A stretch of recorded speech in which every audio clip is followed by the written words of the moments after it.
वैसे ही ग्लेड क्या है, एडजेक्टिव है, और ग्लेडली क्या हो गया, एडवर्ब हो गया। यानी मैंने इसमें क्या जोड़ दिया, एल वाई जोड़ दिया, तो क्या बन गया, एडवर्ब बन गया। इसको बेसिकली हम एडवर्ब ऑफ मैनर बोलते हैं, यानी एडवर्ब ऑफ मैनर हम इसको बोलते हैं। ठीक है, अब देखिए जनरली यही होता है, लेकिन कुछ इसके अपवाद होते हैं जहां से एग्जाम के अंदर क्वेश्चन आते हैं और कहां से क्वेश्चन आए हुए हैं उनकी हम बात करते हैं। जैसे यहाँ पे देखिए माइजर क्या है, माइजर निगर्ड और कावर्ड। देखिए माइजर मीन्स होता है कंजूस, कंजूस आदमी जो होता है उसको माइजर बोलते हैं, उसको निगर्ड भी बोलते हैं हम। कावर्ड मीन्स होता है कायर, कावर्ड मीन्स क्या होता है, कायर। अब देखिए माइजर क्या है, इसमें निगर्ड क्या है और कावर्ड क्या है। जनरली हम क्या समझते हैं, इनको एडजेक्टिव समझ लेते हैं माइजर को, लेकिन माइजर क्या है, नाउन है। यहाँ पर निगर्ड भी क्या है, नाउन, और कावर्ड भी क्या है, नाउन है। और हम देखने में हमें लग रहा है कि एडजेक्टिव होंगे कि कंजूस हो सकता है, किसी विशेषता बता रहा हो, नहीं। माइजर क्या है, ये नाउन है, और निगर्ड भी यहाँ पर नाउन है। तो यानी कावर्ड ये क्या है, नाउन है, ये क्या है, नाउन, और ये क्या है, एडजेक्टिव। यानी नाउन से हमें अगर एडजेक्टिव बनाना तो भी उसमें हम क्या जोड़ते हैं, एलवाई जोड़ते हैं। और कावर्डली देख के हम ये समझ गए कि भाई एलवाई लग रहा है, मतलब कावर्ड एडजेक्टिव, इसमें एलवाई लग रहा है, तो क्या हो गया, एडवर्ब हो गया। तो एडवर्ब नहीं होगा, यही से क्वेश्चन एग्जाम के अंदर आते हैं, ये क्या होगा, कावर्डली होगा। और इसके किसके पहले आएगा, ये नाउन के पहले आएगा, यानी नाउन के पहले आएगा, और वो क्या दे देगा कि वर्ब के बाद दे देगा, तो वो रॉन्ग होगा। अगर देखिए मुझे इसका क्या बनाना हो, मुझे इसका अगर एडजेक्टिव ये है तो एडवर्ब क्या होगा, क्वेश्चन ये भी उठता है, तो एडवर्ब होगा इन ए कावर्ड मैनर। ये क्या होगा, एडवर्ब होगा इन ए कावर्ड मैनर, ये क्या बन जाएगा, एडवर्ब बन जाएगा। ऐसे ही निगर्ड क्या है, नाउन है, और निगर्डली क्या हो गया, एडजेक्टिव हो गया। ठीक है, और अगर मुझे इसका एडवर्ब बनाना हो तो क्या होगा, इन ए निगर्ड मैनर, इन ए निगर्ड मैनर। तो ये क्या होगा इसका, ये होगा इसका एडवर्ब होगा, इसका निगर्ड का एडवर्ब फॉर्म होगा। वैसे ही माइजर क्या है, माइजर भी इसमें क्या है, नाउन है, और माइजरली क्या होगा, कंजूस हो गया। तो मैंने ये एग्जांपल इसलिए लिए क्योंकि एग्जाम के अंदर आए हुए हैं ये एग्जांपल्स, और इसमें यही कंफ्यूजन होता है, देख के लग रहा है कि एडवर्ब है, लेकिन एडवर्ब नहीं, एडजेक्टिव होगा ये, और एडजेक्टिव होगा और नाउन के पहले आएगा, वो क्या करेगा, वर्ब के बाद दे देगा। तो इसका अगर मुझे एडवर्ब फॉर्म देखना हो तो क्या होगा, इन ए माइजर मैनर, इन ए माइजर मैनर। तो ये क्या हो जाएगा, इसका एडवर्ब फॉर्म हो जाएगा। अब देखिए एग्जांपल देखते हैं, देखिए ही इज ए माइजर, तो क्या सेंटेंस सही है, ही इज ए माइजर, तो सेंटेंस रॉन्ग है, क्योंकि हमें पता चला कि माइजर नाउन है। ठीक है, तो अपने पहले क्या लेगा, आर्टिकल लेगा, ही इज ए माइजर, तो ये सेंटेंस क्या हो जाएगा, बिल्कुल सही हो जाएगा। ठीक है, अगला एग्जांपल देखिए, ही इज ए माइजर मैन। अब देखिए यहां पर क्वेश्चन आया है, अब देखिए मैन क्या है, नाउन है, और माइजर भी क्या है, नाउन है। दो नाउन एक साथ यूज नहीं होंगे, यानी एक नाउन दूसरे नाउन की विशेषता नहीं बताएगा, नाउन की विशेषता कौन बताता है, एडजेक्टिव बताता है। तो इसमें मैं एलवाई लगा दूंगा, तो ये क्या बन जाएगा, एडजेक्टिव बन जाएगा, और सेंटेंस क्या हो जाएगा, बिल्कुल सही हो जाएगा। तो इनको याद रखिएगा, आप एग्जाम में आए हुए क्वेश्चन है इससे। फ्रेंड्स कुछ और एग्जाम्पल्स देखते हैं, जैसे देखिए अगला हमारा एग्जाम्पल है, ही बिहेव्ड माइजरली। तो क्या सेंटेंस सही है, ही बिहेव्ड माइजरली, तो सेंटेंस रॉन्ग है। मैंने अभी थोड़ी देर पहले बताया कि माइजरली यहाँ पर क्या है, माइजरली यहाँ पर किसका काम कर रहा है, एडजेक्टिव का काम कर रहा है। यानी हमें पता है कि वर्ब के बाद क्या आता है, एडवर्ब आता है, यानी वर्ब की विशेषता कौन बताता है, एडवर्ब बताता है। तो ही बिहेव्ड माइजरली नहीं होगा, क्योंकि माइजरली तो क्या होगा, एडजेक्टिव हो गया, ये होगा सेंटेंस इस तरह सही होगा, ही बिहेव्ड इन ए माइजरली मैनर, ये क्या होगा, एग्जैक्ट सही सेंटेंस होगा। यानी इन ए माइजरली मैनर, जो ये पोर्शन है इन ए माइजरली मैनर, ये क्या है, ये एडवर्ब हो गया, यानी बिहेव्ड की विशेषता कौन बता रहा है, इन ए माइजरली मैनर, यानी एडवर्ब बता रहा है। अगला एग्जांपल देखिए, ये सारे एग्जांपल एग्जाम्स के अंदर आए हुए हैं, प्रीवियस ईयर एग्जाम में। ये देखिए, ही बिहेव्ड काउडली, तो क्या सेंटेंस सही है, ये सेंटेंस भी रॉन्ग है, क्योंकि काउडली यहाँ पर क्या है, एडजेक्टिव है। एग्जैक्ट सही सेंटेंस क्या होगा, हमें यहाँ पर किसकी जरूरत पड़ेगी, एडवर्ब की जरूरत पड़ेगी। तो हम क्या लिखेंगे, ही बिहेव्ड इन ए काउडली मैनर, तो वो सेंटेंस क्या होगा, सही होगा। जैसे ही बिहेव्ड इन ए काउडली मैनर, तो ये सेंटेंस क्या हो जाएगा, बिल्कुल सही सेंटेंस हो जाएगा। तो इस तरह से हमें याद रखना है, एग्जाम में अंदर आए हुए हैं, प्रीवियस एग्जाम में आए हुए एरर्स हैं। देखिए अगला एग्जाम्पल देखिए, he is a cowed man. He is a cowed man, क्या सेंटेंस सही है?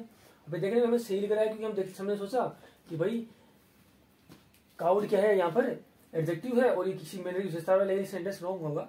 ही इज ए काउडली मैन होगा इसका सही आंसर, यानी एल लग जाएगा और क्या बन जाएगा, एडजेक्टिव बन जाएगा, जो किसकी विशेषता बताएगा, नाउन की विशेषता बताएगा, मैनर की विशेषता बताएगा। अगला एग्जाम्पल देखिए, अगला हमारा जो वर्ड है वो हार्ड और हार्डली है। देखिए अक्सर हम कंफ्यूज हो जाते हैं, लेकिन देखिए अगर दोनों का अर्थ देखें तो दोनों का अर्थ ही अलग अलग होता है। हार्डली मीन्स होता है मुश्किल से, मुश्किल से। देखिए ये नेगेटिव वर्ड होता है, हार्डली क्या होता है, नेगेटिव वर्ड होता है, यानी इसके साथ हम नोट का यूज नहीं करते हैं हार्डली के साथ में। और हार्ड मीन्स क्या होता है, मेहनत, ठीक है। हार्ड मीन्स क्या होता है, मेहनत, जैसे ही वर्क्स हार्ड, वह कठिन परिश्रम करता है। तो देखिए दोनों क्या है, एडवर्ब हैं। अब देखिए यहाँ पर देखिए एडवर्ब किस तरह से एग्जाम में आते हैं वो देखिए, she works hardly to make both end mix, both end meet. She works hardly to make both end meets, यानी वो क्या बोल रहा है, शी वर्क्स हार्डली, वह बहुत ही मुश्किल से काम करती है अपनी, बोथ एंड मीट्स क्या है, यहाँ पर ईडियम है जिसका अर्थ होता है आवश्यकताओं की पूर्ति करना, ठीक है।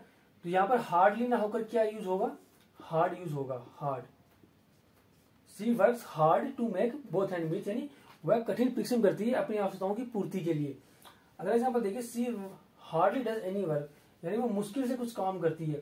तो यहाँ पर हार्डली एडवर्ब है, मुश्किल से कर दे रहा है, कौन सा किसका कर दे रहा है, मुश्किल से। और हार्डली याद रखिएगा हमेशा, जो मुख्य वर्ब और मुख्य वर्ब के पहले मुख्य वर्ब और जो मैन वर्ब उसके पहले यूज होगा। तो यहाँ पर मैन वर्ब यही है, इसलिए इसके पहले यूज हो रहा है। अगर इसके पहले इजारा मुंह होता और बाद में मैन वर्ब होता तो उसके पहले उसके बीच में यूज होता हार्डली। तो ये सेंटेंस बिल्कुल सही है।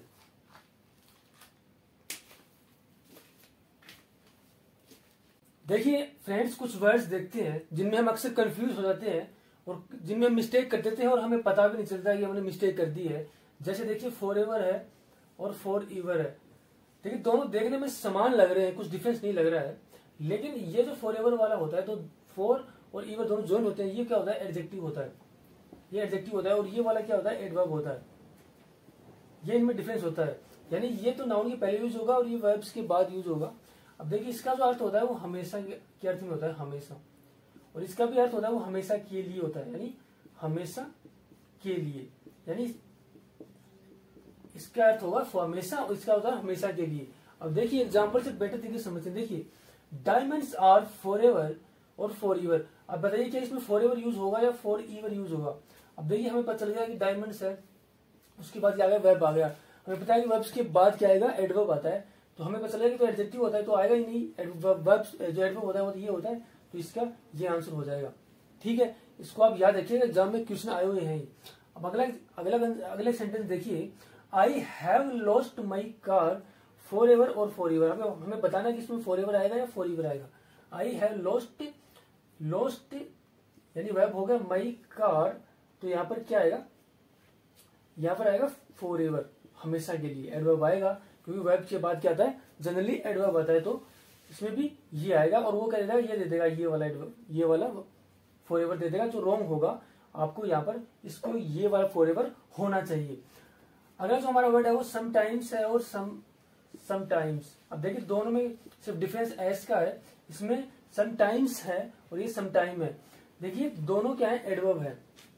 इस समटाइम्स का होता है अनडिसाइडेड, यानी किसी समय को बताता है, किसी समय को मतलब समय को इंडिकेट करता है ये समटाइम। और इस समटाइम का अर्थ होता है, वो होता है कभी कभी, कभी कभी। तो चलिए इनको एग्जाम्पल से बेटर तरीके से समझते हैं। देखिए I will meet my friend sometimes in जून।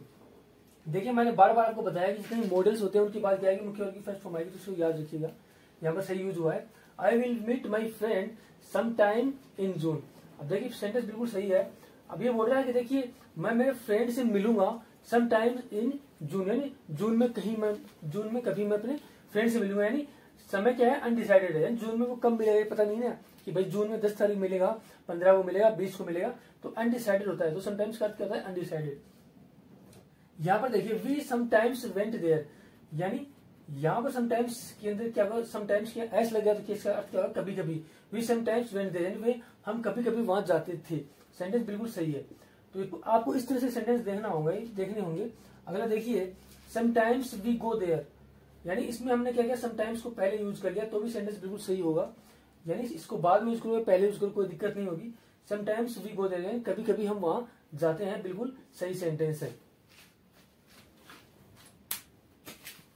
तो देखिए फ्रेंड्स, अगला जो हमारा एडवर्ब है वो है स्पेशली और स्पेशली। देखने में दोनों सेम लग रहे हैं, डिफरेंस सिर्फ इतना है कि इसमें ई एक्स्ट्रा ऐड है, वो स्पेशली हो गया। अब दोनों क्या है, दोनों एडवर्ब है, यानी ये भी क्या है, एडवर्ब है, और ये भी एडवर्ब है।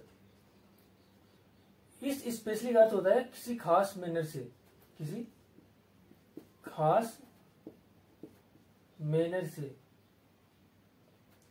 और इसका अर्थ होता है किसी पर्टिकुलर के लिए, किसी पर्टिकुलर, किसी पर्टिकुलर के लिए। यानी इस एग्जाम्पल से इनको बेटर तरह से देखते हैं। देखिए this is a good exercise specially for elderly people, यानी वो बोल रहा है कि ये एक अच्छी एक्सरसाइज है खास करके उन लोगों के लिए जो एज में बड़े लोग हैं, यानी बड़े बुजुर्ग हैं, उनके लिए अच्छी एक्सरसाइज है। तो किसकी बात कर रहा है, किसी खास मैनर की बात कर रहा है, तो यहाँ पर हम स्पेशली का यूज करेंगे, न कि स्पेशली का। ठीक है, एक चीज याद रखिएगा कि स्पेशली के बाद क्या है, फॉर प्रीपोजिशन का यूज होगा हमेशा। अगला एग्जांपल देखिए, he gifted that specially design greeting card, यानी उसने जो स्पेशली यानी किसी पर्टिकुलर तरीके से बनाए हुए जो स्पेशल कार्ड थे, डिजाइन के कार्ड थे, वो उसने क्या किए, उसने गिफ्ट किए। He gifted that specially design greeting card, यानी किसी पर्टिकुलर पर्सन को उसने क्या किया, वो डिजाइन स्पेशली ग्रीटिंग कार्ड और गिफ्ट किए। तो इसलिए हमने यहाँ पर किसका यूज किया, स्पेशली का यूज किया।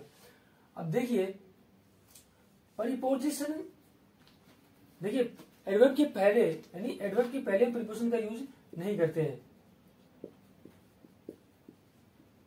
यानी प्रीपोजिशन का यूज हम नहीं करते हैं एडवर्ब के पहले।